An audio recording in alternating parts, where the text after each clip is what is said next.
Hi, I'm Loretta. And I'm Doug. And we're from InterstateAdventures.com. So, although we're new to the YouTube world, we've been traveling the country for over a decade. And we've learned a lot of money-saving tips along the way, because way back when we first got started, we didn't have 2 nickels to rub together. No, we were doing this in a Suburban. Right, so... not the giant RV behind us. No. So, although things have changed, we still use a lot of those things that we learned way back then on how to save money so that we can extend our trips with the giant RV. So we're going to pass some of those tips on to you guys. But we take a minute and pass it along. When we first started off, we started using Motel 6.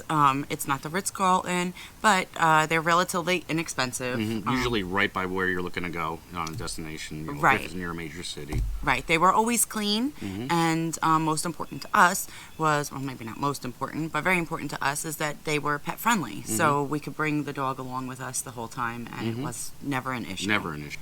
Along one of our trips, Jaden found Crater of Diamonds State Park, and it really kind of opened our eyes to using a camping on a road trip instead of staying at a hotel, which was a lot cheaper. Yeah, I mean, we had camped and we had road tripped, but for some reason we'd never thought to combine the two. So now we, thanks to Jaden, we had thought about that.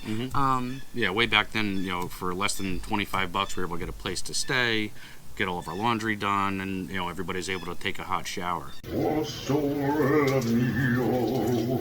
Yeah, another great thing about having the bathhouse is because there's multiple showers, you're not waiting for one person after another to cycle through a shower. Right, everybody was able to get done and in and out the door if we had some place to go pretty quickly instead of one person. Right, maximizing your time on your destination rather than spending 2 hours getting everybody showered and ready to go. Right, it also helped that we didn't have to pack as much clothes because there was laundry facilities on on site. Saved us room in the car. Right, saved us room in the car, and we just packed a little bit of laundry soap and brought it with us so that we weren't buying the single use. So that saved a couple bucks. It was easier on the dog.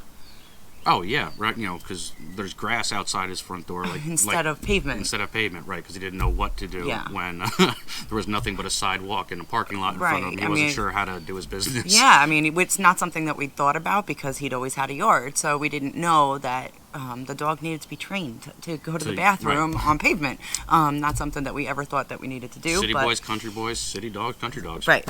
And so the state parks definitely made that whole thing easier. But then at the same time, you can finish out your night in front of a campfire eating s'mores instead of everybody sitting on the bed staring at their screen bored in a hotel room. Oh, so getting back to Crater at Diamond State Park, that's actually one that Jaden found on one of our trips.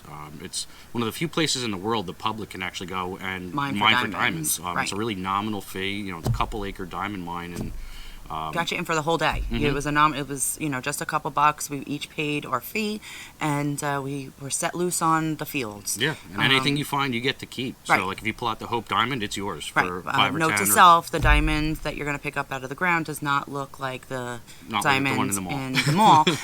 So they do have gemologists on site, so they were able to let you know what you found because there were other gems there as well. Identify if it's just a shiny rock or if you found an emerald tell us whatever there too. Like your state park can be your destination. Right. It doesn't have to be along the way to your destination. No. All state parks offer something different. You're not going to find a diamond mine, everywhere you go, but they all offer something. Yeah, every part of the country is different, so all the state parks are showcasing what they have. What they have.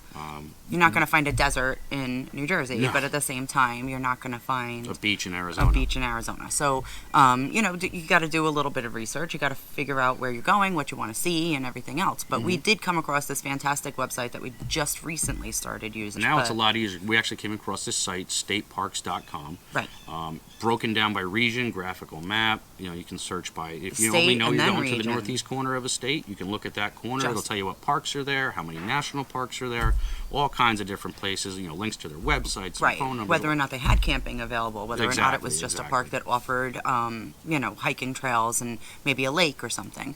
But they get really, really easy to use. We found that state parks have been a great low-cost alternative instead of going to some of the more touristy attractions in an area, if that's where you're looking to go to.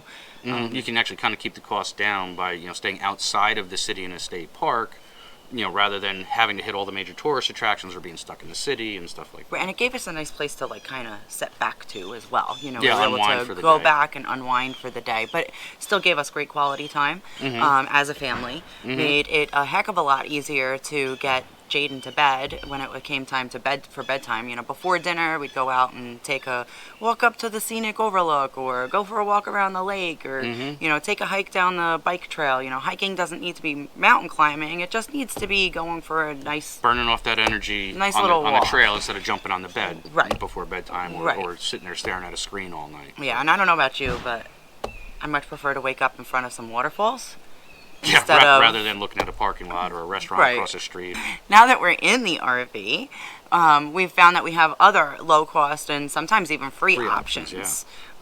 There's public camping or dispersed camping if you're doing a Google search. But I'm going to advise you guys, strongly research that, because some of the areas do close, and it's not necessarily something that you're going to be up to date on or find on a camping app that may not be updated, and you don't want to pull off the road into somebody's farm. What you think is a desert could be somebody's farm, and they're not happy that you're there. So there are still restrictions. You still need to do your research. Sometimes even permits. So make sure you research that before you use it. A lot of times it is free camping. Yes. So keep that in mind. The other option was that we found is Harvest Host. So I want to say it was option. Like $100 for the annual fee, and it gave you one night in multiple locations. Not one night per year, but one night at each location. And they had locations at wineries and farms, and breweries and museums. Like more and more places are signing up to be part of the program every year. And so we've utilized that. In fact, it's one of Jaden's favorite stops. Might be his all-time favorite stop He's got for the night. An infatuation with alpacas, and we found an alpaca farm, and there was no telling him that we couldn't stay there. That's right. We got to spend the night next to the alpacas and made his day. Yeah. 48 states we've been to, and the alpaca farm was the best place we've ever taken. Best place we've ever stayed. Another easy way we found to save money on road trips was with your food. A girlfriend of mine said it to me years ago. We always pack the infant's diaper bag. We wouldn't think about leaving the house without it. So why don't we do the same thing for us? Pack a bag. Pack your lunch. Throw a cooler in the back seat. Yeah, I mean, an apple and a bottle of water can tie you over until dinner or lunch or your next stop. Yeah, and that prevents you from stopping for fast food, and then after you make your grand YouTube debut, having all your friends call you and let you know how porky you got since the last time they saw you. That's right. Making food and bringing food, packing food is always better than fast food, so it's a healthier option, and saves you a lot of money. It saves you a lot of money in the long run. But if there is a restaurant that you wanted to check out, budget for it. Right. If you're not saying don't go to the restaurant. I mean, we love going to restaurants. Well, clearly. Right. But be honest with your budget. If you're really looking to pinch the pennies and make the most out of your trip, budget the restaurant. Make it and be honest with the budget. Yeah, budget high. Budget high. Go online. Everybody's got a website these days. Go online, check out their prices, plan for an appetizer, a dinner, and a dessert for every single person there. And better to come in low. Yeah, if you don't get all that, come in under budget. Right. Saves you money, and you can put that money towards another stop. That's right. Or in an attraction that you wanted to go to that you maybe pushed aside because it was a little costly. Or maybe some Slim Fast. Right. So if you're traveling through a destination, or even just an area, a city, a town, if you're someplace with multiple stops in your day, one of the best things you do is map it out. Map it out. Saves you time, saves you fuel. Right. Butt time. Butt time in the car. If you can save that, always a benefit. And it helps maximize your time at each of your stops as well. So you don't want to be hustling the kids out of the aquarium because you need to be across town in 15 minutes. But just like you need to be honest with your restaurant budget, you need to be honest with your time budget too. So some things take longer. You want to be in some places longer. So one of the other things that we learned was to be flexible with our time. Right. Maybe sandwich, maybe in between two musts. So if you had 3 stops and you have a must, you have a maybe, and then you have a must. Like that, if you have to skip something, you can skip that maybe and still be on time for your next must. If you find that you have a long drive day or you're going to be in the car for a bunch of hours, we kind of say 3, make sure you make some weird stops along the way. Don't just gas up and go. Bring back the Great American Road Trip. Yeah, hit those roadside attractions along the interstate. Yeah, there's all kinds of them. Every town's got something out there somewhere that's worth seeing. That's right. Came across this website a few years ago, Atlas Obscura, and we have truly used the crap out of this site. We found all kinds of things, Giant Ball Twine, Cadillac Ranch, Georgia Guidestones. We even went to Captain Kirk's future birthplace. Yeah. Wanted to be first in line for Starfleet.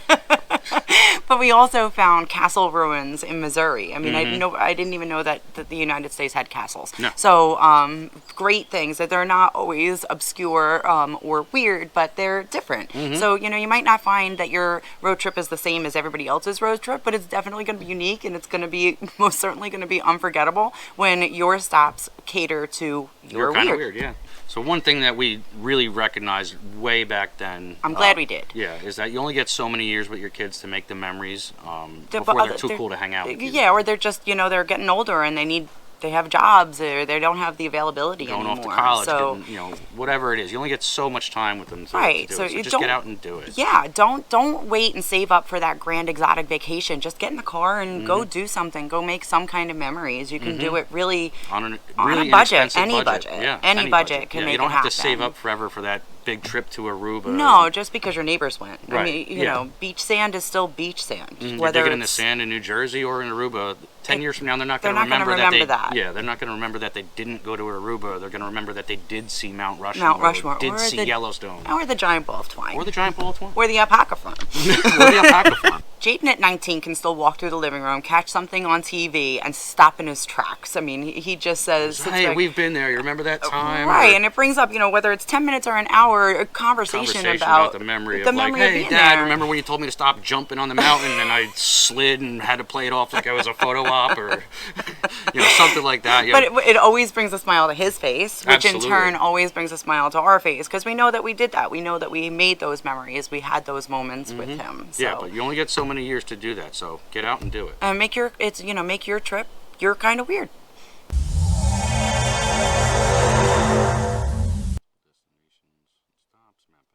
Alternative to staying state parks can be give me a minute.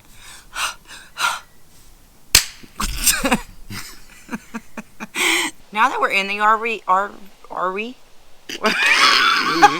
Stop. Another easy way we found to save. You clapped. It was time to go. I'm still pulling the marker out of the scene. Oh, all right. Ready? Action.